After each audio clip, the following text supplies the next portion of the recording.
हो सकता है मेरे टेक थोड़े कंट्रोवर्शियल हो जाएं वीडियो के एंड में जाते जाते। रेसलमेनिया चल रही है जो कि आपको पता है डब्ल्यूडब्ल्यूई का सबसे बड़ा शो होता है पूरे साल का, है ना। इसकी हमको हाइप अच्छी मिलती है और जो पूरा माहौल होता है डब्ल्यूडब्ल्यूई के अंदर वो सबसे ज्यादा मस्त होता है इसमें। लेकिन इस साल का जो मैच है डब्ल्यूडब्ल्यूई का वो है Roman Reigns versus Cody Rhodes के बीच में, और इस मैच को लेकर सबसे पहले तो प्रॉब्लम्स डब्ल्यूडब्ल्यूई के सामने ये है कि इस मैच का रिजल्ट क्या होगा। मतलब कोडी रोड्स जीतेंगे या फिर रोमन रेंस को जिताना है, क्या बिजनेस के लिए अच्छा रहेगा। लेकिन अगर उससे पहले हम इस मैच की हाइप की बात करें रिजल्ट से पहले, तो भाई अगर आप सारे रेसलमेनिया देखते हो डब्ल्यूडब्ल्यूई के जो भी होते हैं उसके जो मेन इवेंट होते हैं उसके ऊपर डब्ल्यूडब्ल्यूई का सबसे ज्यादा फोकस होता है। रेसलमेनिया के ऊपर फोकस और उसमें भी सबसे ज्यादा मेन इवेंट में फोकस, और उसमें भी सबसे ज्यादा जिसमें चैंपियनशिप ऑन द लाइन है। और इस मैच में दो चैंपियनशिप ऑन द लाइन है। बावजूद इसके इस मैच की जो हाइप है वो कोई इस बात में आर्ग्यू कर ही नहीं सकता, बहुत ज्यादा बेकार है। ऐसी हाइप बिल्कुल भी कोई एक्सपेक्ट नहीं कर रहा था इस मैच से। हमने अब तक देखा क्या है, रोमन रेंस के पास 2 चैंपियनशिप है, कोडी रोड्स ने रॉयल रंबल जीती, और उसके बाद सिर्फ एक अभी तक ऐसा मौका आया है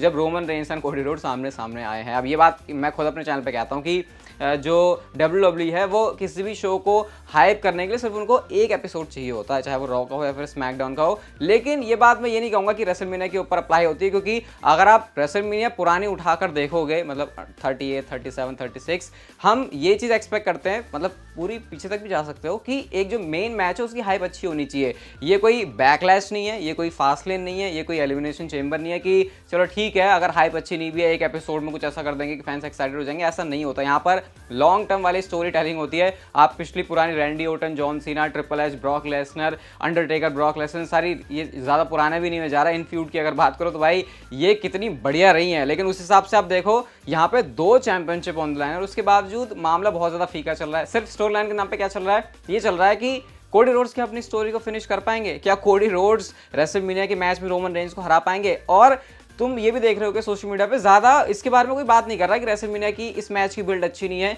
इसलिए भी क्योंकि फैंस का जो ज्यादा ध्यान है वो इसके ऊपर नहीं है कि स्टोरी लाइन कैसी चल रही है। उनका सारा ध्यान इस समय इस मैच के रिजल्ट के ऊपर टिका हुआ है, जिसके ऊपर अभी हम आएंगे कि जीतेगा कौन, कोडी रोड्स जीतेंगे या फिर रोमन रेंस। मेरे ख्याल से कोडी रोड्स की फिनिश द स्टोरी वाली चीज वो तो चलो ठीक है, एक स्टोरी लाइन पर्सपेक्टिव से बहुत अच्छी है। लेकिन अगर इस मैच की जो हाइप थोड़ी बहुत भी है, जो फैंस एक्साइटेड हैं वो क्योंकि रिजल्ट की वजह से हैं, और रिजल्ट की वजह से क्यों एक्साइटेड हैं, क्योंकि रोमन रेंस का जो रेन है अनडिस्प्यूटेड डब्ल्यूडब्ल्यूई यूनिवर्सल चैंपियनशिप के वो काफी टाइम से चला हुआ आ रहा है। तो अगर ये रेन ना होता तो इस मैच की हालत क्या होती, ये मेरे ख्याल से रखने लायक भी नहीं होता मेन इवेंट के अंदर, क्योंकि अभी बिल्ड के नाम पे हमने यहाँ पे कुछ देखा नहीं है। और सबसे अजीब बात यहाँ पे क्या लग रही है, पिछले काफी साल में रेसलमेनिया देखे हैं, विंस मैकमैन का एक तो काम बढ़िया है कि भाई अगर कोई चीज अच्छी नहीं भी है तो एटलीस्ट उसको अच्छा प्रेजेंट जरूर कर देते हैं। वो उसको हाइप करके, उसको बिल्ड करके, उसको ऐसे स्पॉटलाइट पर रखे कि फैंस उसको मिस करें ना, उसको इग्नोर ना करें। लेकिन अभी ट्रिपल एच के टाइम में मैं ये चीज देखूं तो भाई वो चीज बहुत ज्यादा मिसिंग है। एक तरफ ट्रिपल एच के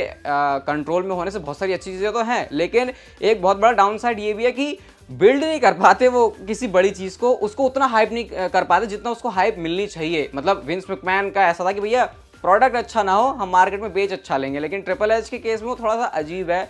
मैं स्टिल विंस मैकमैन को मतलब अभी की बुकिंग के हिसाब से देखें तो ट्रिपल एच को ही बेटर कहूंगा। लेकिन यहाँ पे एक बहुत बड़ी गलती सी है कि भाई इस मैच को ज़्यादा हाइप नहीं मिल रही, इसके लिए बिल्ड कुछ अच्छा नहीं है। और इसके पीछे क्या सिर्फ ट्रिपल एच ब्लेम करने के लिए, मेरे ख्याल से ऐसा भी नहीं है। रोमन रेंस के पूरे इस टाइम में एक जो सबसे बुरी चीज़ यहाँ पे लग रही है, हाँ भले ही इंटरेस्ट रोमन रेंस के रेन की वजह से आ रहा है, इसमें मुझे पता है रोमन रेंस के फैंस भी डिनाई नहीं करेंगे कि रोमन रेंस ने टेलीविजन पर बहुत ज़्यादा कम अपीयरेंस करी है। ये भी एक बहुत बड़ा रीज़न है कि इस मैच की जो बिल्ड है वो अभी तक वैसी नहीं हुई जैसे हम देखना चाहते हैं। अभी आप बोलोगे कि भाई 15-20 दिन है रेसलमेनिया को होने में, हो जाएगा, लेकिन वही बात है होके भी कितना ही हो जाएगा, मतलब किस लेवल पे ही चले जाएगा।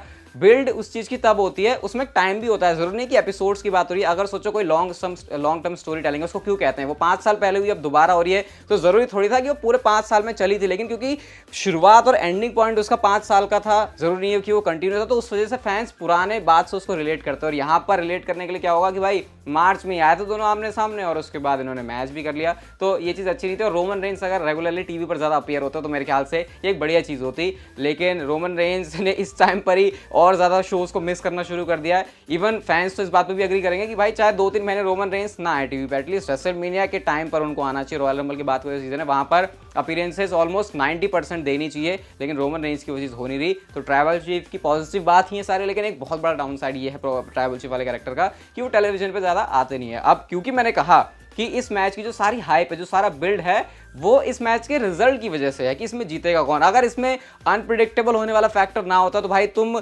सोचते, परेशान हो जाते, हैरान हो जाते कि क्या इस रेसलमेनिया के लिए हम लोग एक्साइटेड हैं। भले ही 2 चैंपियनशिप ऑन रहे हैं, लेकिन उसका मतलब क्या। लेकिन क्योंकि सबसे अच्छी बात इस पूरे मैच की यही है कि मैच अनप्रिडिक्टेबल है। अगर हम दोनों साइड्स को उठाकर देखें, सबसे पहले अगर रोमन रेंस की बात करते हैं तो रोमन रेंस क्यों इस मैच में जीतेंगे, उसका एक क्लियर पॉइंट ये है कि मतलब अभी कोडी रोड्स के ऊपर भी आएंगे। रोमन रेंस के जीतने का पॉइंट ये है कि भाई रोमन रेंस का रेन बहुत अच्छा चल रहा है। अभी अगर मैं गलत नहीं हूं तो 930 दिनों के आसपास का उनका जो रेन है चैंपियनशिप के लिए वो हो चुका है, जब से उन्होंने पहली बार टाइटल जीता था यूनिवर्सल चैंपियनशिप। और जो ये वाली चैंपियनशिप है अभी WWE चैंपियनशिप जो रोमन रेंस के पास है अनडिस्प्यूटेड, वो भी लास्ट है ब्रॉक लेसनर को हरा के जीते, तो 1 साल यहाँ पे भी हो जाएगा।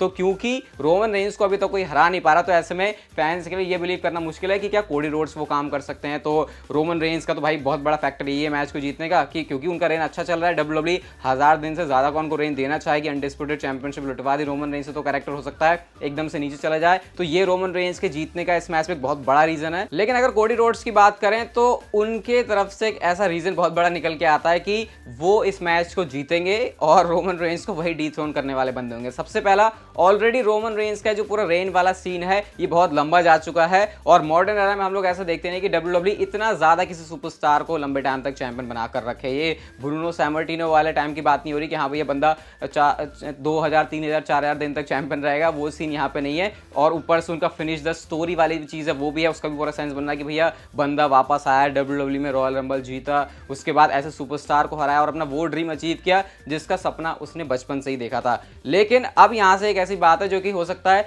या तो आप लेफ्ट साइड होने वाले हो या फिर राइट साइड होने वाले हो, कि मुझे नहीं लगता कि यहाँ पे कोडी रोड्स के जीतने का सेंस बनेगा। इसके पीछे रीजन ये नहीं है कि कोडी रोड्स मुझे पसंद नहीं है, इसके पीछे ये रीजन नहीं है कि मुझे रोमन रेंस ज्यादा पसंद है, बल्कि अगर आप स्टोरी लाइन के हिसाब से देखो तो मुझे ऐसा लगता है काफी कॉन्ट्रोवर्शियल पिक है या फिर बोल्ड बात है कहने के लिए अभी से कि कोडी रोड्स का जो भी है अभी सीन चल रहा है, जो वो इतना ज्यादा टेलीविजन पर फैंस उनके बारे में केयर कर रहे हैं, शायद वो तब तक ही है जब तक रेसलमेनिया होती है। क्योंकि अभी तक कोडी रोड्स हम लोग कोई कैरेक्टर दिखाया नहीं है, या हो सकता है कोडी रोड्स का जो असली टेस्ट है वो रेसलमेनिया के बाद हो। कोडी रोड्स के बारे में सिर्फ वही फैंस यही कह रहे हैं भैया इसकी तो स्टोरी चल रही है कि हाँ भैया ये अपनी स्टोरी फिनिश कर पाएगा फिर नहीं। लेकिन क्या अगर कोडी रोड्स अपनी स्टोरी को फिनिश नहीं कर पाते फिर कर पाते हैं, उसके बाद क्या अगर कोडी रोड्स चैंपियनशिप जीत जाते हैं तो क्या वो इतना ज्यादा बढ़िया कर सकते हैं उस चैंपियनशिप के साथ एज चैंपियन। क्योंकि कोडी रोड्स के पास फिलहाल कोई कैरेक्टर नहीं है, सिर्फ यही कैरेक्टर है कि उनको अपनी स्टोरी फिनिश करनी है। तो ये बड़ा अजीब सा है कि अगर रेसलमेनिया में उन्होंने वो चीज अचीव कर ली तो उसके बाद उनके लिए नेक्स्ट क्या। अब ये अभी से नहीं कह सकते कि भाई कोडी रोड्स के साथ कोई एक्सपेरिमेंट नहीं हो सकता,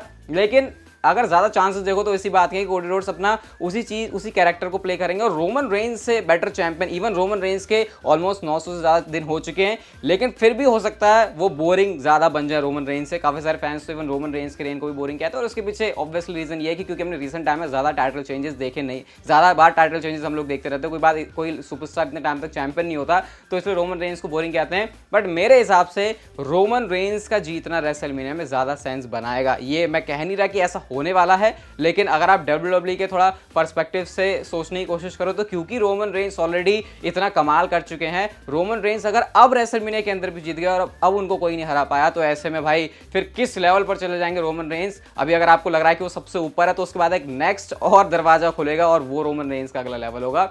लेकिन फिर वो भी एक सवाल है कि अगर कोडी रोड्स ने भी नहीं हराया तो फिर हराएगा कौन रोमन रेंस को। रॉक के जो सवाल हैं वो काफी सारे उठते हैं यहाँ पे, लेकिन क्योंकि रॉक आए नहीं तो अब एक्सपेक्ट भी मत करो कि अगले साल तक भी रॉक के आने का कोई चांस होगा कि वो रोमन रेंस को आकर हराए। तो ऐसे में कंफ्यूजन ये भी है कि अगर रोमन रेंस ने हरा भी दिया कोडी रोड्स को तो फिर उसके बाद रोमन रेंस के लिए क्या। बट अगर कोडी भी जीते तो क्या इतना ज्यादा जो टाइटल है वो उतना रेलिवेंट रह पाएगा जैसे आइलैंड ऑफ रेलिवेंसी के अंदर रहता है। तो एक प्रॉब्लम में तो है WWE। बड़ा इंटरेस्टिंग होगा देखना किसी मूवी के बिल्कुल एंड की तरह कि इस मैच की जो ये मूवी है वो फिनिश कैसे होती है, क्या लोगों के चेहरों पर स्माइल होती है या फिर वो डिसअपॉइंट हो जाएंगे इस एंड से। क्योंकि एंडिंग अगर अच्छी नहीं हुई तो फिर मामला खराब हो सकता है, और वो भी रेसलमेनिया की सेकंड नाइट का मेन इवेंट है। तो इस मैच का फिनिश कैसा होगा वो पूरा मूड बनाएगा फैंस का रेसलमेनिया 39 के लिए कि वो उसको किस तरीके से याद रखते हैं। वैसे आप क्या चाहते हो, कौन जीतना चाहिए, रोमन रेंस या फिर कोडी रोड्स, मुझे आप लोग बताना कमेंट सेक्शन में। ये वीडियो गाइस अगर आपको अच्छी लगी तो इसे like share subscribe notification bell को ऑन कर दो and see you guys in my next video.